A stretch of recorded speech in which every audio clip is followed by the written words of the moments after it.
श्री राम सप्तदशाधिक शततम सर्ग। भगवान श्री राम के पास देवताओं का आगमन तथा ब्रह्मा द्वारा उनकी भगवत्ता का प्रतिपादन एवं स्तवन।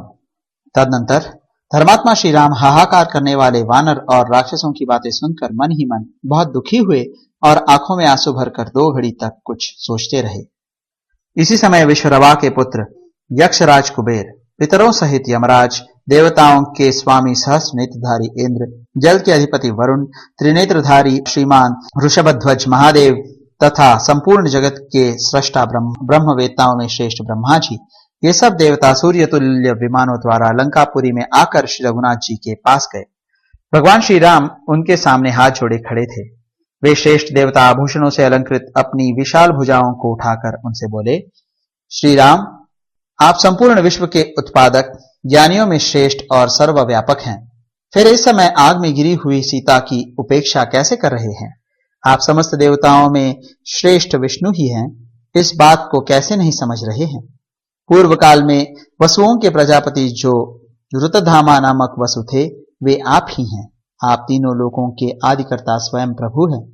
रुद्रों में 8वें रुद्र और साध्यों में 5वें साध्य भी आप ही हैं। 2 अश्विनी कुमार आपके कान हैं और सूर्य तथा चंद्रमा नेत्र हैं। शत्रुओं को संताप देने वाले देव, सृष्टि के आदि, अंत और मध्य में भी आप ही दिखाई देते हैं। फिर एक साधारण मनुष्य की भांति आप सीता की उपेक्षा क्यों कर रहे हैं? उन लोकपालों के ऐसा कहने पर धर्मात्माओं में श्रेष्ठ लोकनाथ रघुनाथ श्री राम ने उन श्रेष्ठ देवताओं से कहा, देवगण, मैं तो अपने को मनुष्य दशरथ पुत्र राम ही समझता हूं। भगवान, मैं जो हूं और जहां से आया हूं वह सब आप ही मुझे बताइए। श्री रघुनाथ जी के ऐसा कहने पर ब्रह्मवेत्ताओं में श्रेष्ठ ब्रह्मा जी ने उनसे इस प्रकार कहा, सत्य पराक्रमी श्री रघुवीर, आप मेरी सच्ची बात सुनिए।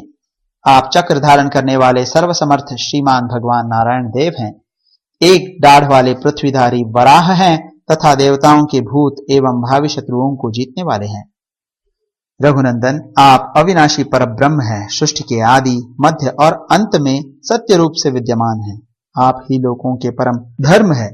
आप ही विश्वक्सेन तथा 4 भुजाधारी श्री हरि हैं। आप ही शारंग धनवा, ऋषिकेश, अंतर्यामी पुरुष और पुरुषोत्तम है। आप किसी से पराजित नहीं होते। आप नंदक नामक खड्ग धारण करने वाले विष्णु एवं महाबली कृष्ण हैं। आप ही देव सेनापति तथा गांवों के मुखिया अथवा नेता हैं। आप ही बुद्धि, सत्व, क्षमा, इंद्रिय निग्रह तथा सृष्टि एवं प्रलय के कारण हैं। आप ही उपेंद्र मतलब वामन और मधुसूदन हैं। इंद्र को भी उत्पन्न करने वाले महेंद्र और युद्ध का अंत करने वाले शांत स्वरूप पद्मनाभ भी आप ही हैं। दिव्य महर्षिगण आपको शरणदाता तथा शरणागत वत्सल बताए हैं। आप ही सहस्त्रों शाखा रूप सींग तथा सैकड़ों विधि वाक्य रूप मस्तकों से युक्त वेद रूप महावृषभ हैं। आप ही तीनों लोकों के आदिकर्ता और स्वयं प्रभु मतलब परम स्वतंत्र हैं। आप सिद्ध और साध्यों के आश्रय तथा पूर्वज हैं। यज्ञ, वषटकार और ओंकार भी आप ही हैं। आप श्रेष्ठ से भी श्रेष्ठ परमात्मा हैं। आपके आविर्भाव और तिरोभाव को कोई नहीं जानता। आप कौन है इसका भी किसी को पता नहीं है। समस्त प्राणियों में, गौओं में तथा ब्राह्मणों में भी आप ही दिखाई देते हैं। समस्त दिशाओं में, आकाश में, पर्वतों में और नदियों में भी आपकी ही सत्ता है। आपके सहस्त्रों चरण, सैकड़ों मस्तक और सहस्त्रों नेत्र हैं। आप ही संपूर्ण प्राणियों को, पृथ्वी को और समस्त पर्वतों को धारण करते हैं। पृथ्वी का अंत हो जाने पर आप ही जल के ऊपर महान सर्प शेषनाग के रूप में दिखाई देते हैं। श्री राम, आप ही तीनों लोगों को तथा देवता, गंधर्व और दानवों को धारण करने वाले विराट पुरुष नारायण हैं।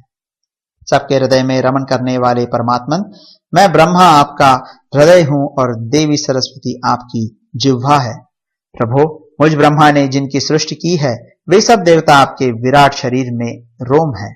आपके नेत्रों का बंद होना रात्रि और खुलना ही दिन है। वेद आपके संस्कार हैं।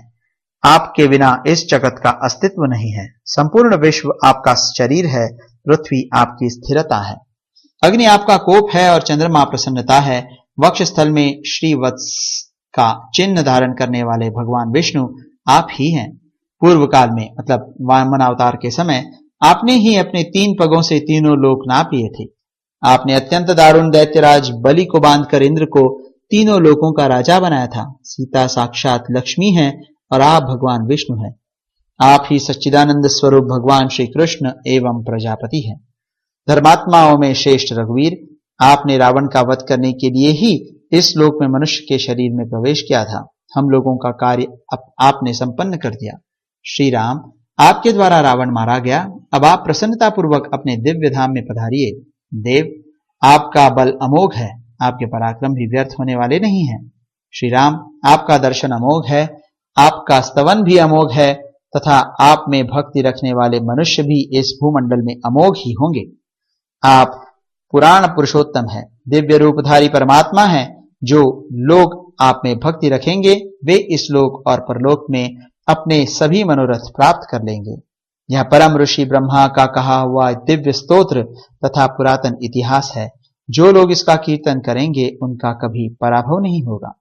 इस प्रकार श्री वाल्मीकि निर्मित आर्ष रामायण आदि काव्य के युद्ध कांड में 117वां सर्ग पूरा हुआ।